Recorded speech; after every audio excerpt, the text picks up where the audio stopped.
Hello and a very warm welcome. You're watching Race to Power. I am Molly Gambhir. Lots in store for you with a lot happening in power corridors around the world. In the United States, Donald Trump's big, beautiful budget proposal will be announced by the White House shortly, and big deductions, bigger defense spending expected in the new battle.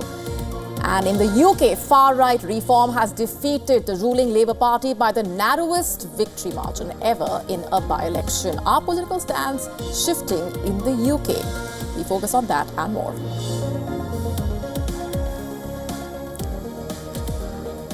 There is a shake-up in Donald Trump's team in the White House. US National Security Advisor Mike Waltz is out, the first high-profile removal of this new administration. And as per reports, his downfall was not just about policy differences.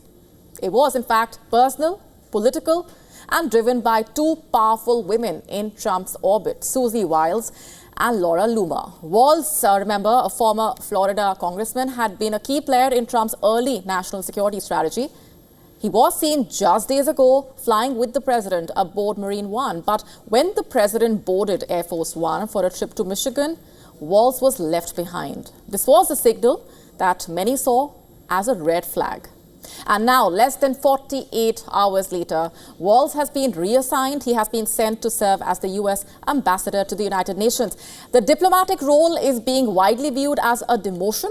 While the move may have come as an absolute surprise, behind the scenes, the knives had been out for weeks. Along the way, Waltz appeared to have fallen foul of two of the key women in Trump's team. Reports suggesting that Waltz had lost the confidence of Trump's chief of staff, Susie Wiles, the second most powerful figure in the White House. Wiles, as a veteran of Florida politics, had helped bring the congressman into the fold. But within weeks, they clashed when he reportedly tried to keep her out of top-level national security meetings. At the same time, staunch Trump loyalist Laura Loomer had made Waltz her target. Loomer had made it her mission to root out anyone she deemed disloyal to the president. She had released an old video of Waltz criticizing Trump during the 2016 campaign, in which he calls Trump a draft dodger and warns voters. In fact, Waltz lost 4 key staffers after Loomer urged the president to fire the National Security Council officials for disloyalty, reportedly presenting Trump with a list of a dozen names and examples of why they should not be trusted. Loomer has now claimed credit for Waltz's ouster, declaring he had been Loomered, quote unquote. Now, Waltz was already short of allies, and his position was made even more unsustainable after it was revealed that he added a journalist to a signal chat being used to discuss highly sensitive military plans. Waltz had accidentally added Jeffrey Goldberg, editor-in-chief of The Atlantic magazine, to a chat discussing attacks on Yemen. This was viewed as a serious lapse in national security by the National Security Advisor himself. It was perhaps the last straw in Waltz's downfall.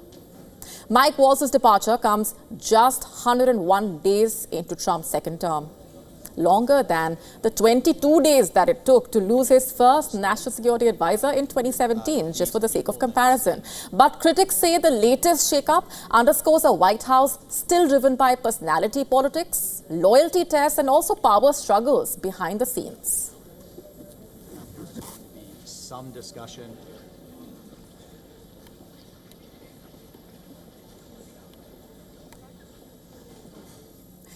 And let's go straight across now to our correspondent Susan Teherani with us from New York, who's been tracking those developments for us. Susan, I have to begin by asking you to just give us a sample of what the sentiment is like right now, given that it is no surprise given the kind of controversy that Signalgate created.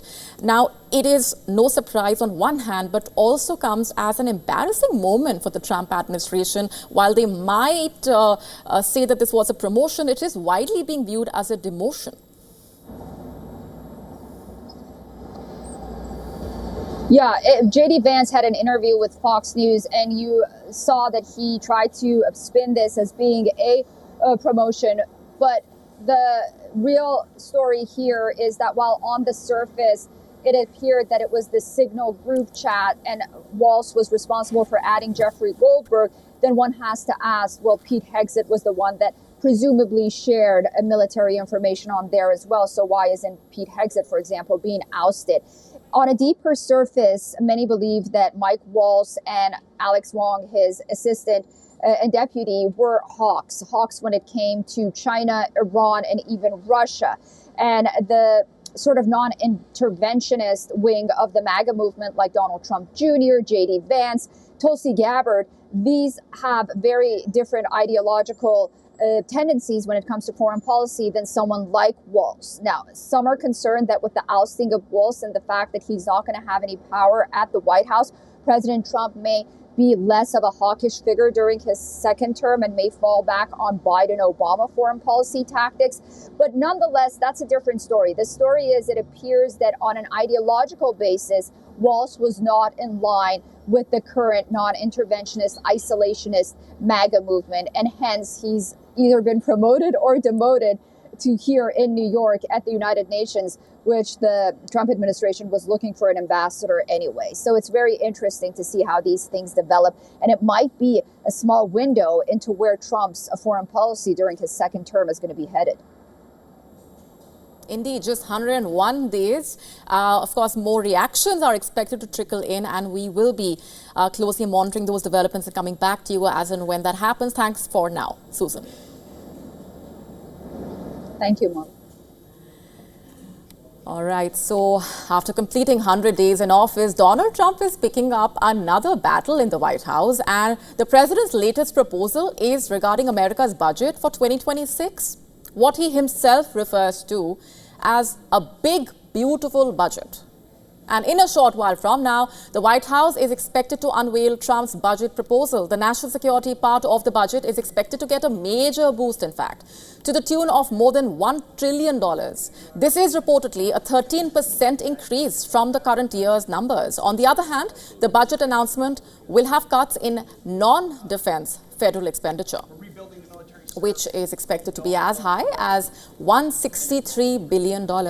However, Republican lawmakers assure that this will not impact Medicaid, a federal program that many have been concerned about, including Democrats and leaders from the other side as well, who are critical of these sweeping changes, remember. And the budget will reflect spending that has already been slashed by Elon Musk, who heads the Department of Government Efficiency. Ever since its establishment in January, the department has already frozen federal funds across agencies and also mass-fired thousands of federal employees. It is expected that the Democrats will react strongly to the proposed so-called skinny budget.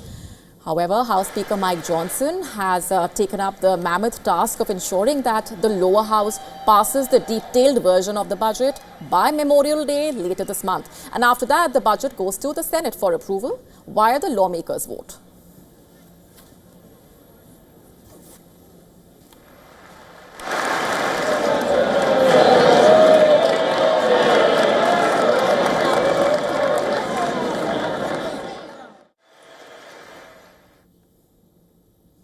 And with us on the broadcast is Lester Munson, who is a senior fellow, National Security Institute, and co-head of the international practice at BGR Group, a leading government relations firm in Washington, D.C. Thanks very much for being here on the broadcast. I have to begin by asking you for your reaction to what we were just discussing with our correspondent a while ago. What do you make of the whole Mike Waltz demotion, promotion conversation and what the White House is trying to portray right now? Well, I suspect that a lot of this talk about ideology and kind of foreign policy viewpoints is not the real issue. Mike Waltz is a very sensible person. If it's true that he made the kind of tactical error of not including the chief of staff, Susie Wiles, in certain meetings, I suspect that this is much more about that than his views of Iran, Russia, Ukraine, Gaza, or anything like that. Inside the White House, it's a very small number of people who make the real decisions. They need to get along, and if there's tension between two of them, then that more powerful person is going to prevail every time. and in this case, irritating Susie Wiles, whether that was inadvertent or advertent, is probably a big mistake. So I suspect this is about that. And Mr. Waltz, who's a very good man and does a good job, I think, sending him to New York to be the ambassador to the United Nations makes some sense, gets him out of the White House, and puts him in a position where he can still do some effective diplomacy and policymaking in the national security space. Right, Lester, I'm talking about the budget. Of course, Donald Trump has called it the big, beautiful budget. Beautiful is definitely a word that he likes. He used the word tariff, he called it the most beautiful word in the dictionary. But speaking about the budget specifically, what are your expectations? What do you see happening here? Well, this budget's very interesting. We haven't seen it officially, of course, but Yes. the leaks are that it's going to be a significant increase in U.S. defense spending. I think that's a very smart move that is going to help keep the president's Republican coalition together on the Hill. The president needs to keep both the budget cutters in the House Freedom Caucus and the national security hawks inside the party in the kind of on the same team and supporting his agenda by calling for a big increase in defense spending while calling for cuts in other areas. He's going to keep that Republican coalition together. The Democrats aren't going to like it because they're going to see cuts to their favored domestic programs. But I think politically, this is pretty smart for the president. It keeps him as the kind of the utterly unchallenged head of the Republican Party. All right, we're leaving it there for the moment. Thanks very much for joining us here, Lester Watson. Thank you very much. All right, we are shifting focus now to the UK, where the ruling Labour Party has suffered a major blow at the hands of the far-right Reform after the latter won a parliamentary seat in a by-election. And members of the Reform UK celebrated their win after beating the Labour Party by just 6 votes for a parliamentary seat in northwest England. Now, this is the smallest ever margin in a parliamentary by-election in the country's history. One of you who voted for change, every one of you who have put their faith in me as your next Member of Parliament for this constituency, which has such potential, and who have put their faith in Nigel Farage as the next Prime Minister of this great country. In fact, the party head called the win a sign of shifting political sands in the UK. Reform, remember, was formed in 2018, more popularly known as the Brexit Party, a hard-right party. Reform UK's sole focus is on immigration in the country, and after this win, Farage says the party is now a key opposition to Keir Starmer. Just think about the swing, think about the change. This is Heartland Labour Party. Their vote has collapsed and much of it's come to us. And that does away with the sort of media narrative that somehow it's just us versus the Conservatives. It's not. This is a whole different politics. And what tonight does is it embeds us. We now are the opposition party in the United Kingdom to the Labour Party. And the Tories, frankly, are a waste of space. Starmer called the Labour Party's loss a disappointment, while the ruling party had won parliamentary elections with a sweeping mandate last year. Keir Starmer's approval, in fact, witnessed a sharp dip but within the first few months itself.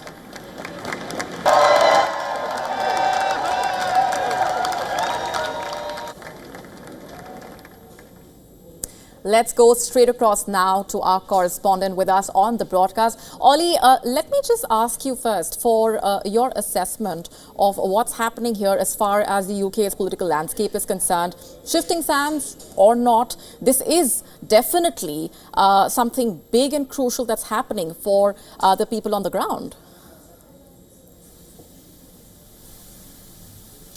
Definitely shifting sands, absolutely. And we should clarify just a couple of things. The Reform Party would absolutely deny that it is a far-right party. It has faced that accusation in some quarters and has always insisted that it is far from that. The other thing that's worth saying is that this isn't just about this Runcorn by-election. That by-election was one of a series of votes, and Reform have won the parliamentary seat in Runcorn. They have won a regional mayoralty in Lincolnshire. They have won a series of councils in England as well, taking control of them from the Conservatives, for example, in more than one location. So this is a major electoral shift when it comes to a series of different types of electoral event. Now, there weren't elections being held all across the country, but at the same time, Reform believes that this is a seismic moment in British politics, the moment when they proved that they're not just ahead in some polls of the traditional major parties like Labour and the Conservatives. They can actually convert that polling into electoral success. And what this means is an extra MP heading to Westminster, which will take their MPs sitting in the Commons back up to 5, so still a small number, but it will also mean, as I say, that they have a mayor in Lincolnshire in the north of England. They will have a series of councils that they are in control of. So there are more parts of the country now who have voters who will look to Reform UK to provide, for example, local services. The Labour Party insists that soon after a general election, with the landscape as it is at the moment, that they would have expected to see some of the losses that they have seen over the election last night and into today. The Conservatives insist that at the equivalent period when these elections were previously held in 2021, it was at the high point of Boris Johnson's popularity, and so they also say that they would have expected to see losses like this. Nonetheless, Labour in government and the Conservatives, the official opposition, both very, very worried indeed by this set of results and what it could mean for the years ahead in terms of the challenge from Reform to both of them.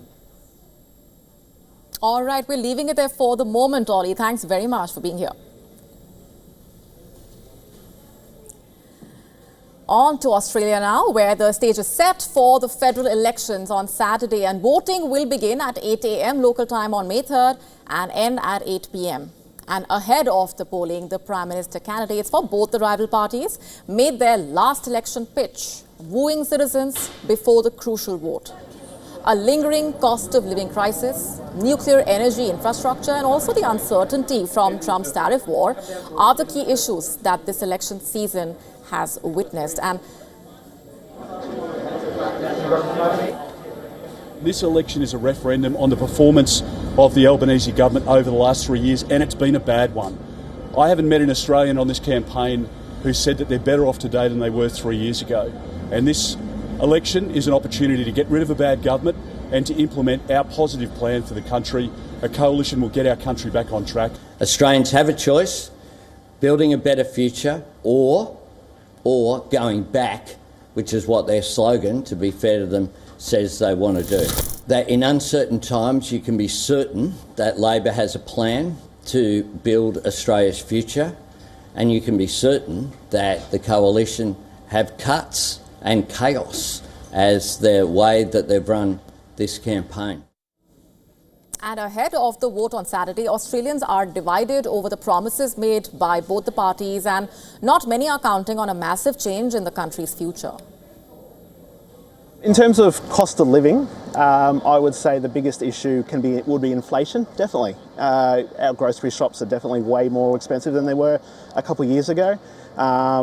While I am not a homeowner, I've got plenty of friends that are homeowners, so mortgages and stuff like that, but even rent. Our rent has just skyrocketed in the last couple of years. I think people are sick of divisive politics, and they see that from both major parties. And so the idea of having an independent is really appealing, and that's why we're seeing so many volunteers coming into our group and into our movement. So we've had over 500 people join to volunteer and give their time because they want to see the type of politics that's about bringing people together rather than dividing. I think elections are usually exciting. I don't think I'm particularly excited about what this could mean for the country, because I don't think it's going to... I think there's a very obvious better candidate, but I don't think in terms of outcomes things are going to change dramatically or in a way that I would like to see. And according to Australia's Election Commission rules, voting in the 2025 federal election is compulsory for the 18.1 million people on the electoral roll. Anyone who does not cast a vote will not only miss out on having their say in the election, but will also receive a non-voter notice and may have to pay a fine.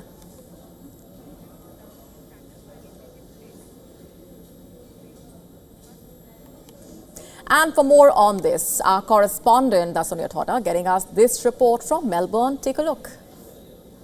Australians will head to the polls tomorrow to elect the country's next leader in the post of Prime Minister. It appears to be a tight race between the incumbent Prime Minister Anthony Albanese of the Labour Party and the opposition leader Peter Dutton of the Liberal Party. Now, across 8,000 polling centres, voting is set to take place from 8 a.m. until 6 p.m. tomorrow. Stay with WION as we bring you the very latest live from Melbourne. Reporting for WION World is One, I'm Dassonia Thoda. Shifting focus for now, political fortunes of the rapidly rising far-right Alternative for Germany have been dealt a huge blow in Germany. BFW, the country's domestic intelligence service, in fact, has classified it as a right-wing extremist group that is dangerous to democracy in the country. The extremist designation now not only allows authorities to monitor the party closely, but also strengthens the case for banning the party. The AfD, that has won second place in national polls recently, has called the development a heavy blow to democracy. It has promised to mount a legal challenge against it. The BFW has already designated several local AfD chapters as right-wing extremists. It now says it is giving the entire party the extremist tag due to what it calls its attempts to undermine the free democratic order in Germany. In particular, the BFW cited what it termed as the xenophobic, anti-minority, Islamophobic and anti-Muslim statements made by leading party officials to reach its conclusion. What the label does now is to give the authorities greater powers to track the party activities, using steps as intercepting telephone calls and even deploying undercover agents. The new designation heightens political tensions in Europe's top economy, with conservative mayors set to take power as the head of the centre-left SPD coalition next Tuesday. It's likely to intensify demands to ban the party.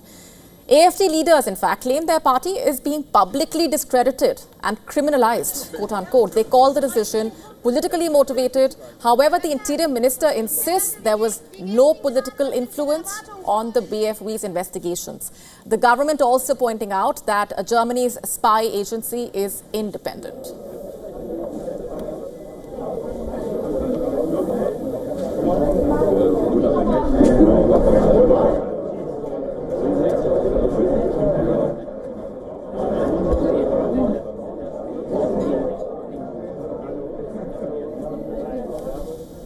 On to Singapore now, which is holding elections on May 3rd that will determine the composition of its parliament. All 97 seats across 33 constituencies, in fact, are up for election, including both single-member and group representation constituencies. The People's Action Party has governed Singapore continuously since its independence in 1965. PAP's candidate and Prime Minister Lawrence Wong became Prime Minister in 2024 after Leung stepped down following 2 decades in office. And this time, Wong's campaign has focused on strengthening his mandate amid challenges like rising living costs, housing affordability, also global trade tensions linked to the US tariffs. We are in a changed world with turbulence all around. So there is much at stake in this election. Prime Minister Wong is pitted against the opposition party leader and candidate Pritam Singh, a first Indian origin candidate for the country. The opposition party is contesting 26 seats and currently holds 10 seats in the parliament, its highest to date. The Workers' Party has proven itself to be a loyal opposition in parliament. Loyal not to the PAP, loyal to Singapore and the people of Singapore.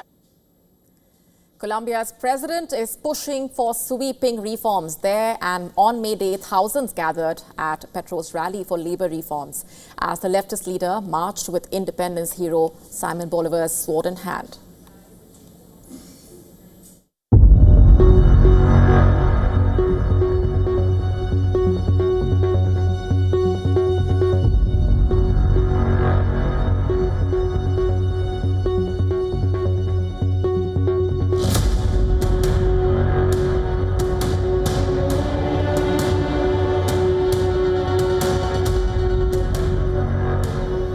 sepan. We are going to vote for the reform because all Colombian people who work to make a living deserve to be well remunerated in the jobs they do. Es la espada de Bolívar.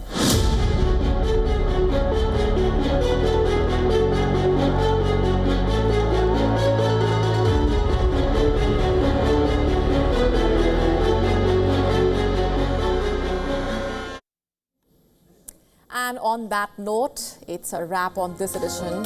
We're taking a very short break. Thanks for watching.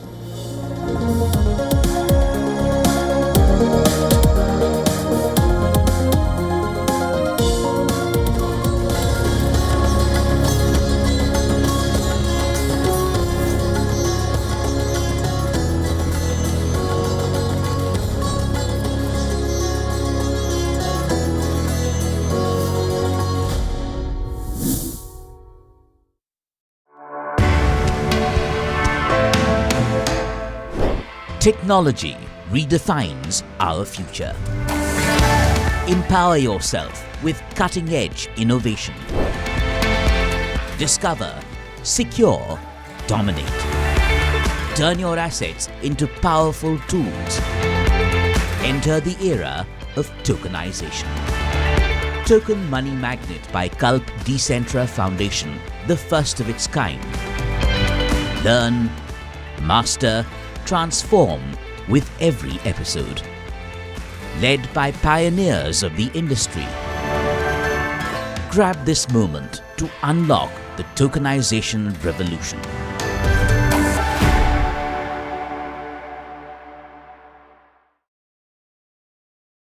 The stress of our world can take a toll on our physical and emotional health. Here, in New York's Catskill Mountains, lies a luxurious place of healing called WION Wellness Center. The WION Wellness Center provides 500,000 square feet of natural methods to manage diabetes, hypertension, chronic pain, obesity, depression, anxiety, and other conditions. We use the traditions of centuries-old natural science from India, yoga, Ayurveda, acupuncture, and naturopathy in personalized programs that help you take charge of your own health. A minimum 5-day stay is recommended for best results. Book now at yo1.com. From the bustling trading floors of Wall Street to the vibrant exchanges of Asian stock markets, WION breaks it down for you to make sense of what's happening. As we reveal the key factors behind events, strategic battles, and the game-changing business decisions that shape the world. We bring you all of this and more on World Business Watch. To bring the benefits of the Subhash Chandra Show to your educational institution, teachers and students, send an invitation to Juhi Jha at juhi@such.org.in.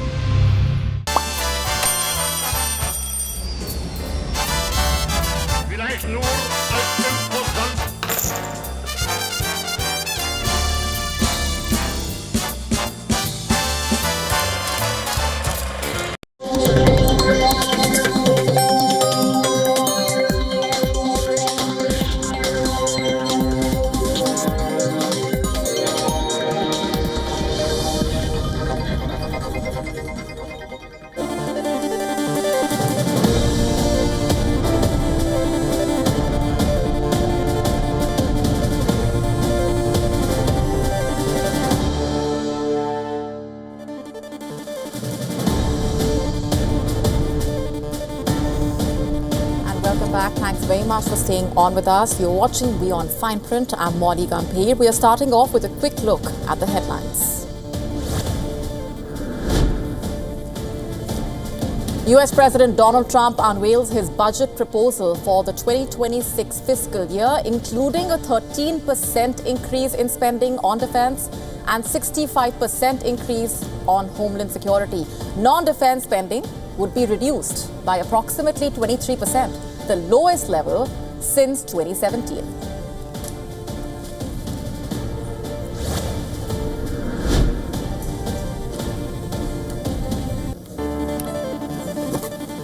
Syrians demonstrate in Damascus to protest a recent wave of Israeli strikes, denouncing foreign intervention. Israel says it carried out an airstrike near Syria's presidential palace to warn against the targeting of the Druze community.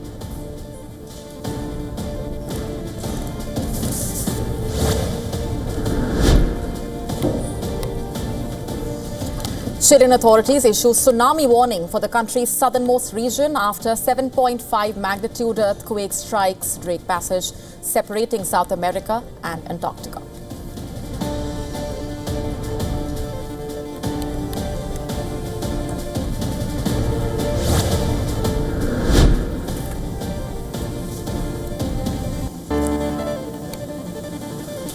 Prince Harry loses his court bid to restore police protection in the UK.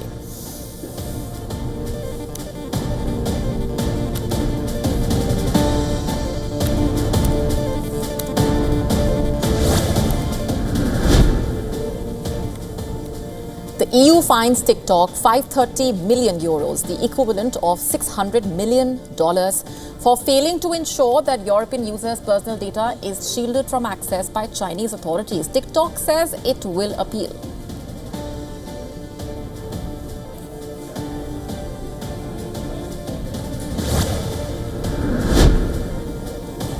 Russian emergency planes drop water over wildfire-hit forests in Siberia. Firefighting operations are on again. 19 fire in an area of nearly 300,000 hectares of burnt land.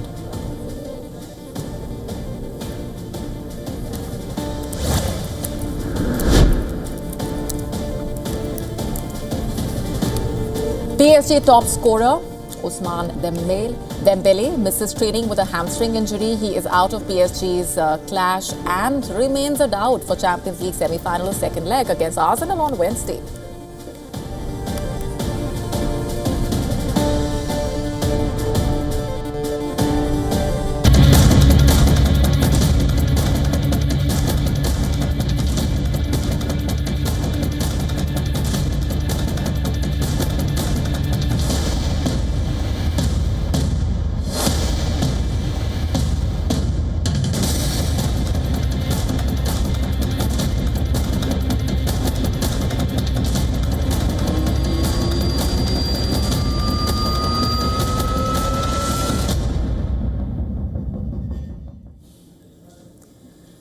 Perhaps the biggest focus for both India and Pakistan post the Pahalgam terror attack has been building global support through diplomatic outreach and overdrive.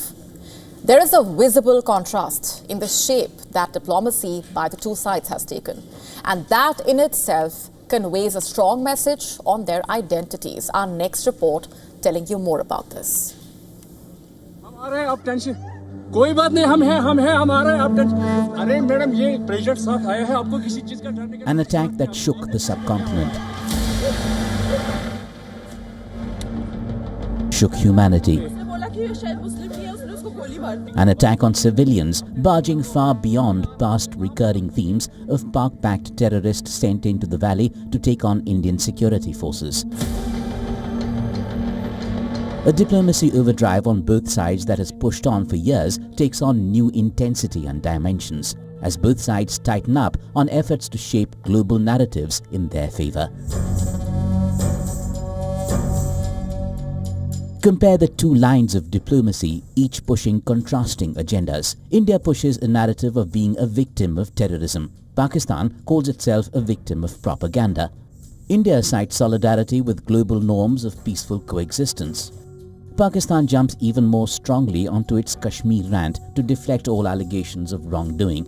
India's diplomacy has taken the line of evidence sharing as big findings emerge in Pahalgam of the Pakistan hand. Pakistan clings to denial as it rakes up human rights counter-accusation. India's diplomacy centers around seeking strong global condemnation of the Pahalgam attack and citing continued Pak-sponsored cross-border terrorism against India.